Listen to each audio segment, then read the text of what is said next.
Saying goodbye, tonight a fallen soldier from Woodbridge is laid to rest. Good evening, I'm Don Lark. And I'm Sarah Welch. Friends and family gathered in Hamden today to say goodbye to Private First Class Eric Soufrine. Soufrine was killed Tuesday in a roadside bombing in Afghanistan. News 8's Kent Pierce on the scene in Hamden, where a memorial service was held today in his honor.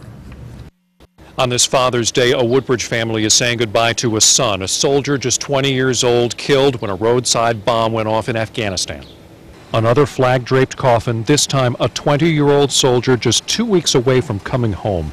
At 6'5", people knew Private First Class Eric Soufrine as a gentle giant and a patriot.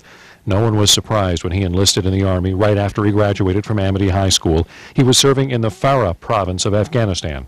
He was in a vehicle on patrol, and the vehicle hit an improvised explosive device, doing severe damage to the vehicle, and obviously he succumbed to the wounds of that improvised explosive device. That was last Tuesday. Here on Sunday, hundreds of loved ones, friends, and dignitaries paid their respects in a standing room-only service.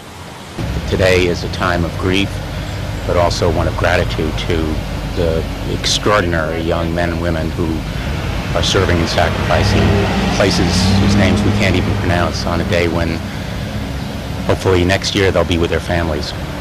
Congregation Mishkan Israel has unfortunately hosted a funeral like this before. In October 2009, this same temple said goodbye to Captain Benjamin Sclaver, who was killed by a suicide bomber in Afghanistan.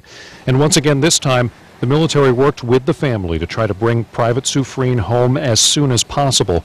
The National Guard says they flew his body into Tweed Airport yesterday for the tearful trip home with family. When his remains arrived last night, it was very emotional for them. It's almost the finality piece of it, that the realization of, that's my son. It was just 2 years ago that Private First Class Soufrine graduated from Amity High School. At the graduation for this year's class coming up this week, he will be honored again with a moment of silence. On the scene in Hamden, I'm Kent Pierce, News 8.